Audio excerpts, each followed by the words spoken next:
Hello! Today we are going on an adventure and we are going to try and best Chick-fil-A. Yes, I know that's a feat in itself, I understand, but I think we can do it, so let's get started. So I've been requested by many people that I need to make Chick-fil-A sandwiches. So I am heading to Chick-fil-A right now to go pick up some sandwiches to see if I can make a slightly better Chick-fil-A sandwich. We'll see.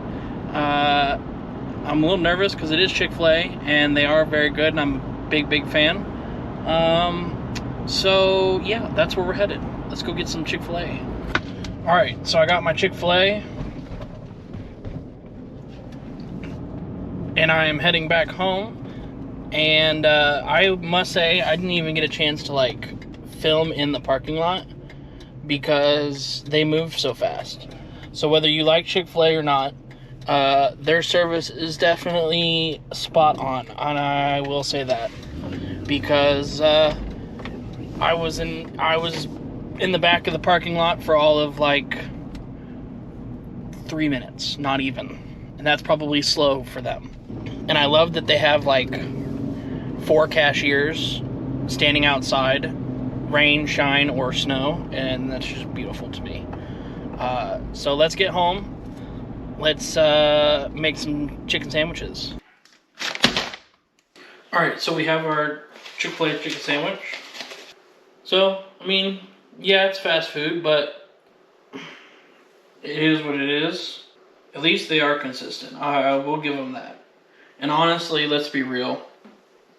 Everybody goes for the Chick-fil-A sauce. I mean, am I wrong? Alright, let's give this a try without. So it's definitely perfectly cooked chicken.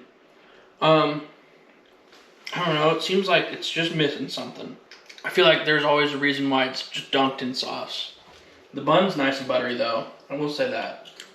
I tell you what, something about that Chick-fil-A sauce just makes everything about Chick-fil-A. Yeah, I think we can do a better job. I'm upset that we might, but you win some, you lose some. But let's get started on our own. So first things first is we need to get started on our chicken. Now I got about 1.5 inches, 2 inches of oil in here. Just in a nice shallow pan, just enough to get it going. So for our chicken, I have roughly 2 cups of milk. And you can add a little bit of lemon juice to make it buttermilk if you don't have buttermilk. But all I'm going to do is add about a 1/4 cup of pickle juice. And that will help make my buttermilk. And we're just going to season it with some salt and some pepper. We're also just spice it up a little bit with just a splash of cayenne. Not a lot. So we don't want to make this too spicy.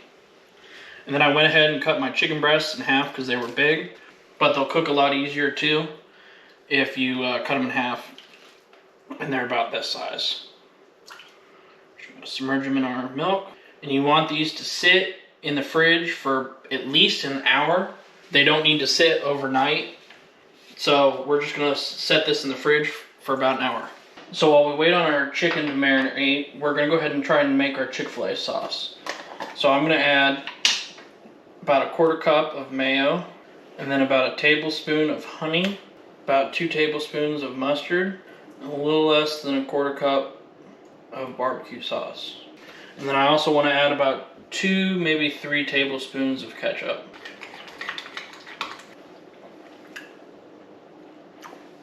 There you go. That's what I'm looking for.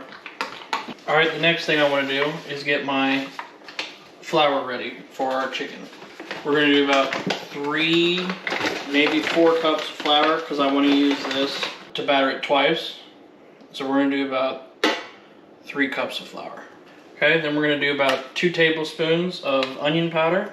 We're going to do about 2 tablespoons of salt, a tablespoon of chili powder, a tablespoon of garlic powder, 2 tablespoons of pepper, and then 1/4 teaspoon of cayenne pepper. Give that a good mix. Alright, and our chicken's just about ready. So we'll get our chicken out and we'll start making some sandwiches. Alright, so it's been about an hour. Normally it's a 3-step breading process, but our 3-step breading process is just going to be using the milk to dip into the flour, to dip back into the milk, to dip back into the flour, to then put in our oil. It'll build a nice crust that way, and personally, I'm not a big fan of panko crumbs on my chicken sandwich, so instead, we're going to do it this way, because I said so. Alright, so our oil's at 350 degrees. Let's spread some chicken.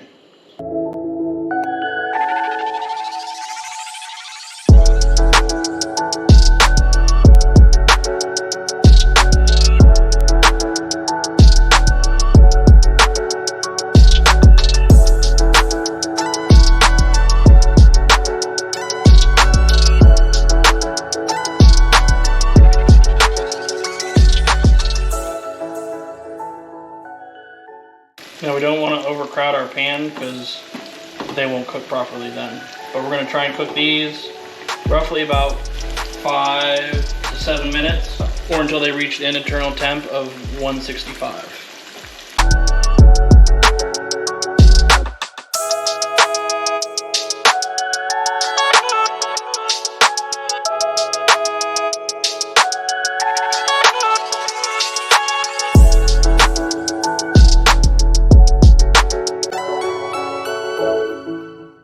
Alright, so our chicken's done.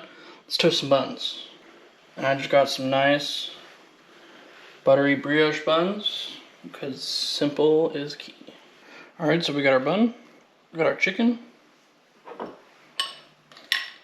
Take some of our sauce. Add some pickles on there. And voila. You have your very own Chick-fil-A chicken sandwich. Alright, so we already know how this guy tastes. Let's try mine. Cheers. It's definitely got a nice crunch to it and cooked beautifully.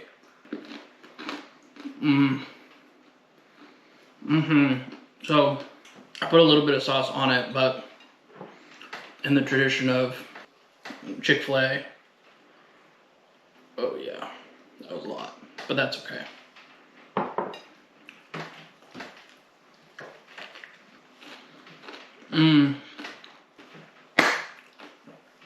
Wow, that was pretty good. Yeah, I'd say I did pretty close. I do like Chick-fil-A sauce a little bit better, just because I'm sure they put other things in it. But for someone that guessed, it's pretty close. I'm not gonna lie. But the chicken sandwich is definitely, I hate to say it, but definitely way better than Chick-fil-A's. Just because it's got a crispier coating to it. And again, nothing against Chick-fil-A, because I'll still go there except on Sundays. But on Sunday, when I can't have Chick-fil-A, I'm definitely eating this guy. Alright guys, there you have it. Chick-fil-A sandwiches. If you like this video, hit that subscribe button. Hit that notification button. Comment down below. Let me know what else I should do. And on that note, peace out guys.